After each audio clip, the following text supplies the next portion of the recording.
Hey, what's up? How you doing, everyone? It's James here at SwitchWatch, your home for everything Nintendo Switch related. I'm back today with another review, and this one is Cosmic Star Heroine. The game's been developed by Zeboyd Games and published by them, but there's also a nifty looking physical copy by Limited Run Games, which you might want to check out. Thank you very much to Zeboyd Games for giving us this copy for review purposes. Let's jump in and find out if this one is worth your hard-earned cash.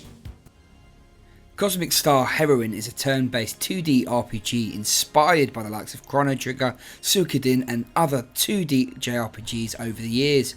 Zeboyd Games, the two-man development team behind Cthulhu Saves the World, started and successfully funded a Kickstarter campaign back in 2013, and 4 years later the game was released on multiple platforms to solid reviews, but it did suffer from some bugs that the two-man dev team can understandably miss. Over a year later, the game has now made its way to the Nintendo Switch, including all of the patches released since launch. Alyssa LaSalle is one of the finest secret agents from the API, the Agency for Peace and Intelligence, a futuristic intergalactic FBI-style team. Right from the off, our main protagonist is a comic book style badass that exudes awesomeness. We are introduced to a lot of the main players in the game's opening playable scenes as our hero is thrust into a horrible conspiracy and needs to go rogue in order to save herself, her friends, and indeed the whole galaxy. The API, it turns out, are an evil organisation hell-bent on enslaving the masses through mind control. As Alyssa progresses through the story, she forms a crew of oddballs to help her save the day in true JRPG fashion. The story is fast-paced and presented through slick cutscenes. It feels like a cross between a sci-fi movie such as Blade Runner and Final Fantasy VII, with a sprinkle of Mass Effect, all at 100 miles an hour. The fast pace lends itself well and cuts out some of the bloated cutscenes we often have to endure, but a side effect is missing out on some amount of character depth as we progress. The story throws in some comedy moments, and I found myself smiling at a number of key points along the 13-hour or so campaign. Cosmic Star Heroine features turn-based battles delivered directly onto the current location in a similar style to Chrono Trigger. On the right hand side of the screen we see a turn order for both our characters and our enemies, and stats such as speed affect this turn order.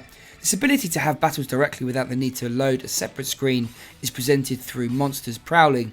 This fast entry to the action and removal of some of the frustration of randomness works well for the game's fast-paced style. Battle damage and status effects do not carry over from battle to battle, removing the need for tedious stops and a huge library of items to be managed, something that is refreshing to see. A JRPG lives and dies by the strength of its in-game mechanics and balancing, and Cosmic Star Heroine delivers on both fronts. We have the usual suspects when it comes to statistics and elements with opposing weaknesses and strengths: fire, ice, wind, lightning, water. They're all here, along with classics like Poison, which delivers turn-based damage over time, as well as some more futuristic style elements such as Rust against robots. In addition, we have a plethora of targeting options, from single enemy damage to all enemies to enemies within a certain radius, depending on the skill, with each character having up to 8 skills equipped at one time. Where things start to really stand out is in the clever weaving of these skills. Most of these skills can only be used once before the character will need to rest in order to reset them. Each character has a rest ability and will uncover some additional ones as you level them up, but the general recipe is rest, skipping an attack and buffing yourself or your team in some way and resetting your skills. This nuance means that you cannot simply bash enemies on the head repeatedly and expect success. If you need to heal your team, for example, you will need to ensure you have the correct skill available to use at the right time. Each of your characters has a style percentage which is filled as you perform skills. The higher the percentage, the more damage you will deal enemies. Certain skills will provide you with no style, whilst others will be there specifically to increase your style and nothing else. Enemies also have a style meter. Each of your characters also has a hyper bar, which is activated after a certain number of turns, as indicated by a bar underneath their name. When you switch into hyper mode, you look like a Super Saiyan. You start glowing yellow and your damage output is doubled for that turn, as well as increasing the effectiveness of certain skills. The combination of style, hyper, and limited use skills makes the planning of attacks essential for success. In a battle, for example, you will need to consider waiting to use Dave's lightning attack. It's one of his only direct attacks, and so you'll want to use it on a robot that is weak against it, but you want to do it once his style has been boosted and he's in hyper mode in order to make the most out of this attack. It sounds really complex, but it actually feels really right. You are rewarded with success, and the equally important feel-good factor when you pull off a series of moves that have been well planned in order to take down enemies. This is especially notable in the first half of the game, where every battle feels well crafted to your squad and current scenario, a benefit of not having random encounters. As you progress, you will begin to have the luxury of a larger roster of kick-ass aliens, gun wielders and robots at your disposal, each of which offers a unique playstyle. Finding your favourite team of 4 is a blast. As a turn-based game, the combat controls are very easy. The menus are clear and simple to navigate. Outside of combat, you control Alyssa in the form of a small sprite. The controls here are fine, though it is a little odd that there is a run button which needs to be held down as opposed to toggled on or off. You'll find it odd that you can run through NPCs, and whilst it doesn't affect the gameplay in any way, it's an example, one of only a handful in fairness, in which you're reminded that though this is a very well crafted game, it is a small indie development house that have made it. Cosmic Star Heroine does an excellent job of not recycling monsters. Each of the game's 3 worlds features its own style of monsters, which you only have to face a few times each. Battles, whilst numerous, are not oppressive, and as a result, never get old for me. That's impressive for a turn-based JRPG. Boss encounters in particular are very creative both visually and in the enemy's playstyle. The game offers you the choice to select and then change difficulty on the fly. Personally, I enjoyed the game on a high difficulty setting, but not quite the highest. I found the reward of feeling as though I needed to think carefully about each attack step, without simply dying every battle to beat the sweet spot. Outside of battle, we get to explore the game's 3 worlds.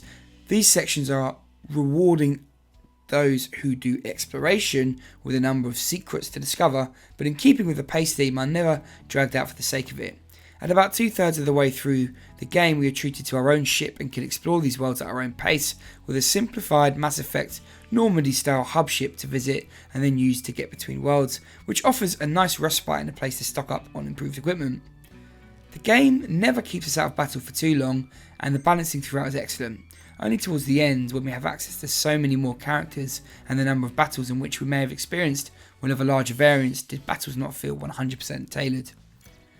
Later on, additional combo attacks are brought into play, whereby Alyssa can partner up with others to perform more unique abilities, and you gain additional skills from your equipment that add additional combat choices.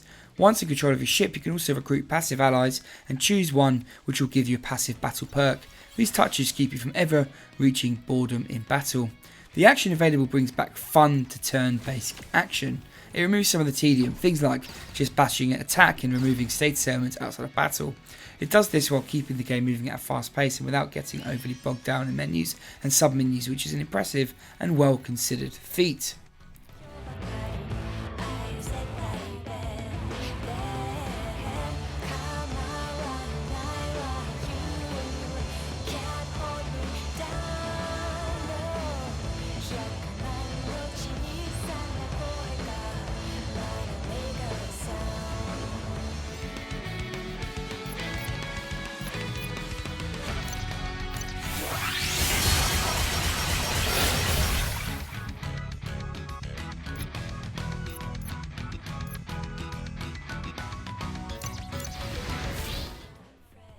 The soundtrack from Hyperduck is outstanding.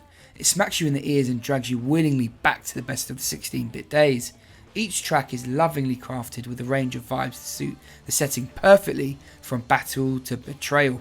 Hyperduck did a fantastic job with Dust and Elysian Tale back in 2012, and I have to say that for me this one exceeds that work. We treated to over 100 minutes of musical bliss in Cosmic Star Heroine, and there was not a single track that I didn't enjoy out of an impressively complete 51 tracks.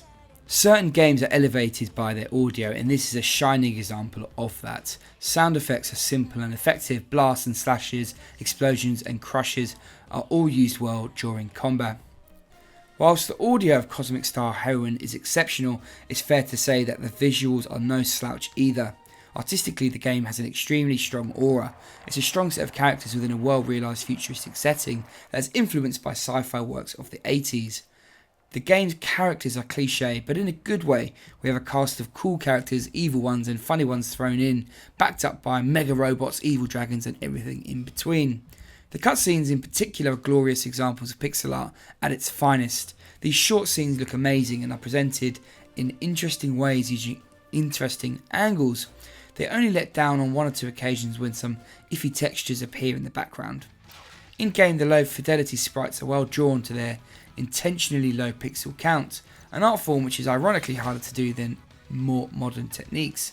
The style is in keeping with JRPGs, but gives us some things like more detailed shadows and more colours that the consoles they are emulating could never achieve, but I think this is a wise move. Many modern day players would simply be put off by too authentic an experience, and lifting the overall quality of artwork seems like a healthy balance of staying true whilst retaining solid visuals. The combination of exceptional audio and slick visuals combined go a long way in making Cosmic Star Heroine stand out. On the move, the game looks fantastic and nothing is lost on a bigger screen. Performance-wise, many of the game's original issues have thankfully been removed. From an infamous insta-kill boss bug to getting stuck in backgrounds, these are no longer here. Whilst the following are not performance bugs per se, there are a few things that did slightly hamper my overall experience that are linked to the design. One of these is the lack of equipment comparison details. When you visit a store, you can only see a high-level stat comparison without being able to see the equipment you're wearing, others' stats. If you visit the store on your ship later on, you will only be controlling Lissa, and this makes it even worse as you cannot see what other fighters are wearing at all. Running through NPCs causes a slight issue, and that if you run into them, you cannot talk to them. You have to back out in order to chat to them. These issues are not major, but are a little bothersome. At $13.49 in the US and £9.89 in the UK, it's a fair price to pay for such an accomplished game that took the developer 4 years to produce. With such a great soundtrack, solid visuals and 13-hour campaign, plus the option of playing on the harder difficulties, this one deserves your hard-earned cash if you are a fan of the genre. The Switch has become a haven for turn-based RPGs with Disgaea 5, Lost Sphere, Octopath Traveler and Mario and Rabbids Kingdom Battle to name just a few. Overall, Cosmic Star Heroine is a rare treat. It takes a very worn genre in turn-based JRPGs and removes some of the painful parts without compromising on gameplay depth. Its soundtrack and visuals are excellent, and it's great to see an RPG that respects your time as a gamer. This is an essential purchase for fans of the genre, and overall it's a very solid 8.5 out of 10. That's it from me today, guys. I'm James Amero and this is SwitchWatch. If you enjoyed this video, we'd love it if you gave it a thumbs up. Let us know if you're going to pick a copy up of this game down below. And if it is your first time here, why not consider subscribing to get our latest reviews straight away. Thank you very much. Take care.